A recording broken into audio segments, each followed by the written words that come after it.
Hello everybody, welcome back to another video. My name is Lictor24 and I've got my new microphone, so I no longer sound like I'm trying to scream at you from the bottom of a dustbin, which is good. Sorry for the late video going up, guys. Like I said, the rules preview 2 dropped of Genestealer Cults yesterday when I was at work, and I was thinking about doing it, rushing home and doing it like 3 o'clock in the morning, but I was just so tired, so I thought I'll wait till tomorrow when I picked up my new mic, and I'll do it then. Obviously, I think it's I made the right choice, but obviously you guys tell me if I still sound a bit rough, then I can still work on it. But yeah, enough of that. My own problems. Just put my big boy trousers on and get on with it. Like I said before, rules preview 2 of the Genestealer Cults drops, and this gives us more of an insight into the newer models. Last time it was the Cult Ambush and Unquestioning Loyalty abilities, 2 core components of Genestealer Cult Codex, but now it's giving us a look at quite a lot of new models, including the bikes, a few of the special characters, and most importantly, the Tectonic Drill. I think that's what it's called, which is what I'm really looking forward to. But yeah, let's dive in. First off, we've got the Jackals, which are the quad bikes. These are the fast attack choice, I'm guessing, of the Genestealer Cult. With the blurb on the one community page, 14-inch move, that's pretty damn fast. So these guys are going to be zipping around the table pretty nimbly. They suggest here that you're going to be using them for hunting down priority targets, but I don't know. Judging from the picture we have, and all we've got here is just the 4 dudes with axes, shotguns, and grenade launchers. I don't know how viable these are going to be, because these are only going to be toughness 3, because it says later on in the blurb that the Jackals, which are the quad bikes. Oh wait, no, that's wrong. No, ignore me. They are toughness 4, so they're going to be slightly tougher than your regular Genestealer Cultists. So, but still, toughness 4, I wouldn't exactly take that down to the bank. They're not going to weather serious firepower. Not that well anyway, but with the movement abilities and redeployment options Genestealer Cult get, remember, because these guys are bikes. Bikes do count for Cult Ambush. These are going to be quite nimble again across the board. Apparently, they can be set up as close combat specialists or long-range specialists, but I don't know how viable they're going to be. If I thought, mainly, I'd probably use these as range specialists. I can't imagine you're wanting to be getting, unless it's a really squishy target you're looking to hunt down. Most people bubble up those kind of targets with bubble wrap, so regular infantry, that kind of thing. But they do have Skilled Outriders ability, which is a little snippet here. Subtract roll for attacks, hit rolls for attacks that target this unit in the shooting phase, so not in the melee phase. So, actually, I do think they lend themselves more to supporting with fire. Fire support, obviously, not supporting with fire. Although they can support with fire, they have got a flamer weapon, apparently. The Atlan Incinerator, 12-inch range, heavy D6, strength 3, -1 AP, 1 damage. This weapon automatically hits a target. It's a flamer. Heavy, though, I don't know if that's going to be negated with these bikes, or they're going to have to suffer the -1 to hit. We don't know. They will get access to demolition charges, which are pretty good. And we already know that the quad bike does get a mining laser. I would like to know if the quad bike also gets a seismic cannon, because with what's coming up later, the Jackal Alphas, I think a seismic cannon might be better. But as we all know, a mining laser is basically effectively a dire las cannon, which is always good. But yeah, they look pretty good. Well, they don't look pretty good, they look amazing, which is one of the main reasons I'm really excited about this Codex release. Everything looks great. But yeah, quad bikes, shotguns, it's all good, But the real winner as far as bikes goes, I think, is the Jackal Alphas. Like I said before, it's a HQ choice, Blessed Skill of 2, according to the blurb. And that sniper rifle is the profile. So Jackal sniper rifle, 36-inch range, which is good. Heavy 1. So, you know, if you move again, probably a -1 to hit. But that will be negated later. Strength 4, so it ain't super strong, but strength 4, you're going to be hurting a large majority of the regular characters. Eldar, Guard, Cultists, Tau, that kind of thing. Well, Tau that aren't in battlesuit specifically. AP -2, damage D3. This weapon can target enemy character even if it is not the closest enemy unit. If you roll a 6 to wound, this weapon inflicts 1 mortal wound in addition to a normal damage. So it's a sniper rifle, basically, which is good because as a Tyranid player, I have never experienced sniper rifles, and I'd like to get to use them. But, yeah, allows you to target those characters pretty swiftly, and this guy does move with the same pace as the Jackals on blood. Well, I assume 14 inches, so he's going to be zipping around the table, probably taking pot shots at characters, I imagine. But he also has a nice little ability called Priority Target Sighted. Now, at the start of your shooting phase, select an enemy unit that is visible and within 36 inches of this model. So basically that you can strike with your Jackal sniper rifle. Until the end of the phase, I'd want hit rolls for attacks made by friendly cult units that target this enemy unit, well, there are 6 of this model. And they're talking about the Jackal Alphas there, not the target unit. Talking about. So if you're within 6 of the Jackal Alphas while they target something, then that cult unit gets +1 to their hit rolls. Or if they're within 12 of a cult biker unit, again, that's going to be benefiting your quad bikes with the mining lasers, or hopefully the seismic cannons if we get that option. An enemy unit can be selected as the target of this ability once per phase. Now, later on, when we talk about one of the other models, I think this will have a little bit of synergy with that. I don't know how viable. What I'm thinking anyway is there's another assassin type character later on in this list. I think this might synergize well with that, but we'll have to see. It's good for taking out, say, if you had a few quad bikes and mining lasers and you had like an armored vehicle that you wanted gone, or a unit needed. I don't know, I can't really say without looking in depth at how much firepower those Jackals can put out. But when I get the codex in my hand, I'll know then. Obviously, do a little bit of video on that. But yeah, it's good for buffing your units with shooting, that kind of thing. And remember, if you add +1 to hit rolls, that will also buff things like your seismic cannons, which I'm really looking at, because then it won't have. And then it will trigger the seismic ability on a 5 and a 6 rather than just a 6. I don't know if that'll become better than just the standard mining laser, because the mining laser is D6 damage. Whereas if we get that top tier profile on the seismic cannons, unless they've changed it in this new codex coming out, which is better in my opinion. Anyway, moving on.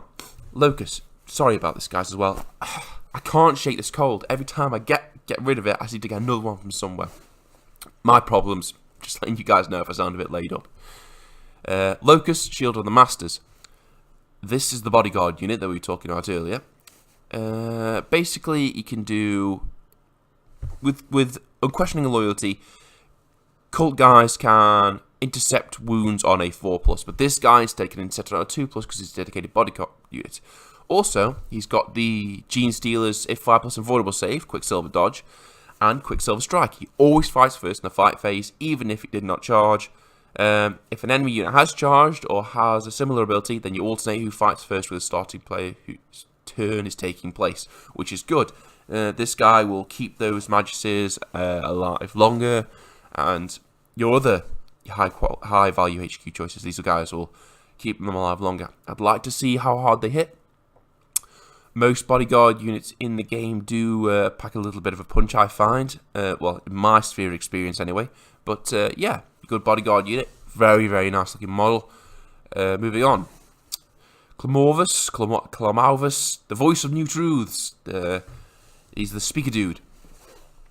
This guy, I was hoping this guy would have some ability to interrupt or mess with your opponent's stratagems from the blurb we had last time on him. But that's not what he does. He's got Scrambler Array. Enemy units that are set up on the battlefield as reinforcements cannot be set up within 12 of this model. So that's really good. If you know your opponent's got a horrible deep striking unit in the wings, or he's got some trickery where he can pull off and re-deep strike, that kind of thing, you've got a high value target that you do not want getting charged, stick one of these guys with him. That charge is never going off. Unless they've got sneaky chicanery like a Genestealer Cult where they can just move another D6, that kind of thing. In addition, at the start of your shooting phase, roll D6 for enemy unit that is within 6 of the Klimovas. I'm probably saying that wrong. From your army, on a 6, the enemy suffers 1 mortal wound. This is exactly the same as the Maleceptor's Psychic Overload ability. Which, going on to that, I've only ever used that thing twice because it involves you getting really, really in the face of your opponent. And this guy really lends himself to being slightly behind that kind of frontline assault. So, more of a defensive move, I think, that extra bit there, but it's pretty good. Proclaminator Hailer. This is basically the buffing leadership. I thought it'd do this.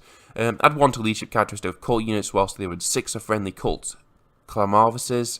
In addition, I'd want to advance and charge rolls made for cult units within 6 of any friendly cult Klimovases with this roll is made. So this is going to tie in really nicely with Cult Ambush. You pop up from Deep Strike near one of these guys, and now instead of making a 9-inch charge, instead of making, you've got one more inch towards your charge.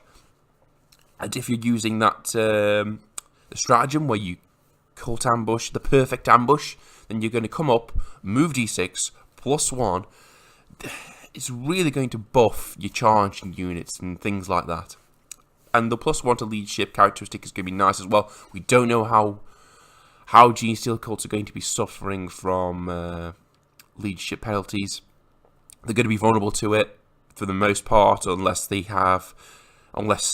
remember, we haven't seen the new profiles of the Primus, the Magus, or the Patriarch himself, so we could be getting some nice fearless bubbles in there, but I'm willing to bet we're not. Adding one to leadership characteristics is probably going to help out a lot, so I could see these guys being quite valuable. I'd say mainly for the 12-inch deep strike deny that they'll give, but also that +1 to advance and charge rolls is really pretty nice as well. Now this is what I was talking about earlier in relation to the Jackal's targeting ability. Sanctus, the blade that cuts the chain. Assassin, basically. Again, I love assassin models. I always play lictors in my Tyranid lists. Not great, the lictors, but, you know, I love them anyway. Silencer sniper rifle. If you've got a Eldar opponent, they are going to hate this guy. Silencer sniper rifle, so 36-inch range, heavy one. This guy will probably be cult ambushing as well, so you're going to be suffering a -1 to hit penalty unless they've got another rule that negates that. Strength 4, -1 AP, D3 damage. This weapon can target enemy character, even if it is not the closest enemy unit. If you roll a wound of 6+ for this weapon, it inflicts 1 mortal wound in addition to its normal damage. If it is a Psyker, the unit loses any wounds. If the Psyker uses any wounds as rolled to this weapon, it stores powers of the warp after the attack has been resolved, which is really good. Now this is what I was saying earlier. When you tie this in with the Jackal's targeting ability and the Cult Assassin's ability, which is basically the Cult Assassin can never take a Warlord trait, so it might be a HQ choice, but I doubt it. But it could do the perfect ambush stratagem for free. So this guy will always have the perfect ambush stratagem. Don't know how good he's going to be in close combat, but let's say if you tie perfect ambush, which allows a character to arrive from cult ambush, shoot as if it was the shooting phase, and then in the shooting phase shoot again. So tie that in with the Jackal's targeting ability. You shoot a character, preferably a Psyker. So your Jackal automatically gets +1 to hit. If he stood still, that's great. If he hasn't stood still, then it negates that -1 to hit from that using that heavy sniper rifle. I'm guessing you're going to be hitting on 2s or 3s with the Jackal leader. Don't know. But then your Sanctus, before then, he could pop up next to the Jackal, shoot. Your Jackal could target the guy, and then shoot again. So now your sniper rifles, they're doing those mortal wounds on a 5 and targeted characters, and your silent sniper rifles hitting this Psyker twice. This character, let's say an Eldar Farseer twice. Like I say, I thought about this last night when I saw this. Don't know how viable it's going to be, but I'd love to make that happen. Just have like assassins just gunning down characters here and there. Be really, really good. But then again, he might be really good in close combat. We just don't know. It doesn't give us that kind of profile on his melee attacks. The Nexus, the spine that strengthens the body. This guy refunds command points, is basically what he does. Also gives you the ability to redeploy one of your blips, your ambush markers, to throw your opponent off even more. So we've really got the ability to mess with deployments in the Genestealer Cult Codex. But again, a chance to refund your command points is never a bad thing. Nice thing to have access to. Most armies have access to that kind of ability. Stick him in the back, somewhere nice and safe. Just let him be that command point battery. Anyway, this is what I'm looking forward to the Tectonic Frag drill. Amazing looking model, and amazing rules from what I can see. Underground egress. Once per turn, in the movement phase, one infantry or bike unit with the Cult Ambush ability can move off the battlefield if all its models are on the ground level and can move within one of this model. So you've got to be pretty much underneath it. If a unit does so, remove the selected unit from the battlefield at the end of your next movement phase and set it up anywhere on the battlefield that is more than 9 inches from any models. If the battle ends before this unit set back up is destroyed. So this gives Genestealer Cults access to deep striking after turn 3. Really good. Deep striking is going to be a big thing in the Genestealer Cult Codex, and this just gives us access to do it more often. So we'll be able to deep strike one unit in turns 4, 5, if it goes on. Really good, guys.